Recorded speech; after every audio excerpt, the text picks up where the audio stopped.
This is Bill Brady recording another video for the Kingship course.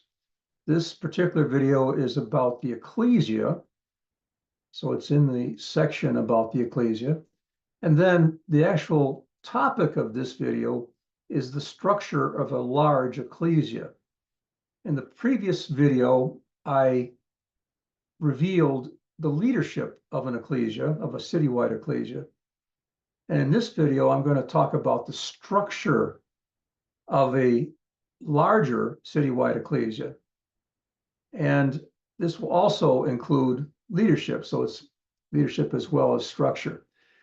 Now, most of these videos that I'm doing on the ecclesia, I need to admit to you that I have the revelation of these things, but have not seen it function, nor have I participated in it functioning.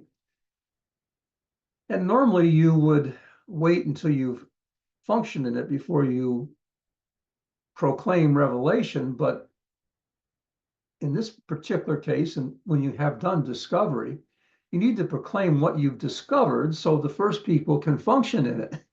I'm going to give you a brief example of this. In Ephesians, it talks about the 5 apostles, prophets, teachers, shepherds, and evangelists. They're listed there. But in history, in the 1950s, from 1950 to 1959, God restored evangelists. And for 10 years, there were all kinds of evangelists, the healing evangelists of the 1950s. And so from mention of evangelists in scripture in that Ephesians 4 scripture, though also there's Philip the evangelist in the book of Acts, it went from revelation that was revealed as being for now to revelation that was fleshed out, that was all the details of that revelation learned by actual practice, including imbalances in various different directions, which were then corrected. So I'm giving you the initial revelation, then God is going to give revelation to you about how to actually make this happen. And you'll learn more about these things by actually doing it. I have always or regularly said during the last 5 more years, the best way to learn is by doing. Okay, so this particular recording is about the structure of a large ecclesia. I'm going to show you a verse in 1 Corinthians. Actually, I'm sorry, the verses in Exodus and Deuteronomy. There's 3 verses that I will show you. Again, this is New American Standard. This is Moses in Exodus and Deuteronomy. Furthermore, I'm sorry, this was Moses's father-in-law, Jethro, giving advice to Moses in Exodus 18:21. Furthermore, you shall select out of all the people able men who fear God, men of truth, those who hate dishonest gain. So there's 3 characteristics for choosing leaders.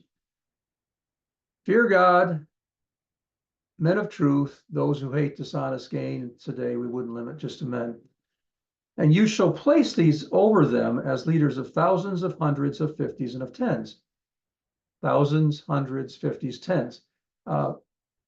Organic growth, first 10, then you've got 5 tens that make a 50, then you've got 2 50s that make 100, and then you've got 10 hundreds that make 1,000.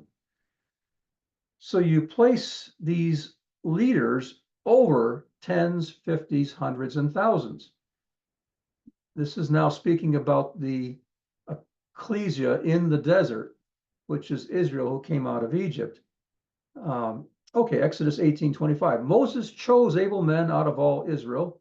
So here's a 4th category of what kind of leaders do you choose. You choose ones who fear God, ones who are men and women of truth, and then you choose those who hate dishonest gain. And then here we have the 4th characteristic for leaders, able men. Moses chose able men out of all Israel, made them heads over the people, leaders of thousands, of hundreds, of fifties, and tens.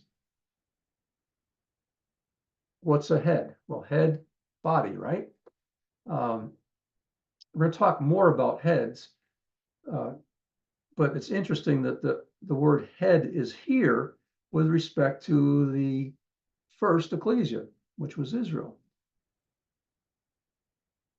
At least the first ecclesia that's given the name ecclesia. I suspect that, well, I won't go there. Anyway, Israel had heads and leaders over tens, fifties, hundreds, and thousands. And then Deuteronomy 1:15, so I took the heads, this is Moses giving his testimony. So I took the heads of your tribes, wise and informed men, and appointed them as heads over you and commanders of thousands, hundreds, fifties, and tens, and officers for your tribes. So actually, in Israel, we had tens, fifties, hundreds, thousands, and then however many thousands apply to that particular tribe, and then you have a tribe, and then you have 12 tribes, and then you have one ecclesia of the largest. And that ecclesia is a nation. So the overall categories are nation, tribes, thousands, hundreds, fifties, tens. And I'll just say it here that Abram became a great nation. He became a nation in 3 generations, Abram, Isaac, Jacob. Jacob had his name changed to Israel, and now he is a nation. He had 12 sons, 12 tribes, and they grew in numbers and numbers until 1.5 million is a number I was told, came out of Israel, came out of Egypt, rather. Israel came out of Egypt with 1.5 million people. One nation, 12 tribes. Each tribe has leaders or heads over thousands. In each thousand, there are 10 leaders over hundreds. In each hundred, there are 2 leaders over fifties. In each 50, there are 5 leaders over tens.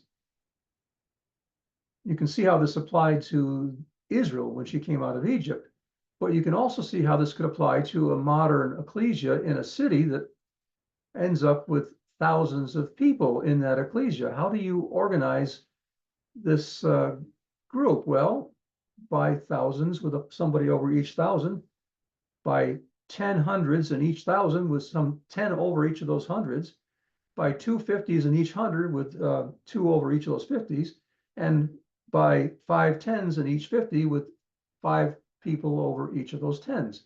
That's how you do it. This is the first mention of how to do that in a large ecclesia. Now, one more point while I'm talking about this. I began this whole discussion of ecclesia. One of the early recordings I did was about what a gathering of ecclesia looked like. And it had 2 or 3 people speaking prophetically, 2 or 3 people giving a message in tongues, as long as somebody was present to interpret the message.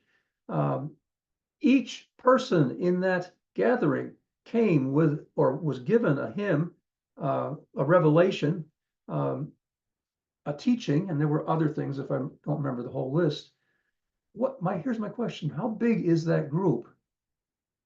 Well, it's not a 10, because I can't see a 10 having 3 prophetic people and 3 people who speak messages in tongues, plus it's just not big enough. But I can't see that happening for 100, where everybody in that 100 speaks during a gathering. So this is just me using logic. It seems to me that probably is at the level of a 50, that kind of a gathering. Small group starting, you work your way up to 10, but you finally get to 50, and now you got this whole thing functioning. And the 50 is the size group in which you as an ecclesia believe for your 50 to have some of each of that list of people that I did in the previous video of the leaders. Now, maybe there's not an apostle in every 50, but I wouldn't be surprised if there's a prophet. Maybe the apostle visits the 50s. I don't know. This is something for you to work out by practice. and then share the revelation you're giving while you are actually receiving revelation on how to actually make this function, how to make it work. So I've given you the pattern that I see in Scripture, and you then take this pattern and function within this pattern in your ecclesia. As a leader, you're going to teach on this and put it in place, and the ecclesia as a whole will function in it, leaders and those who are not leaders. Okay, so there's what the structure of a large citywide ecclesia looks like. I don't see any other way it's going to work, and I don't see any reason to invent any other way, since the way that's given in Scripture works just fine. It worked for Israel, right? For 1.5 million people. So it'll work for your citywide ecclesia as it grows up to the levels that I've mentioned here in these scriptures. Okay. So that's what the structure of a larger citywide ecclesia looks like.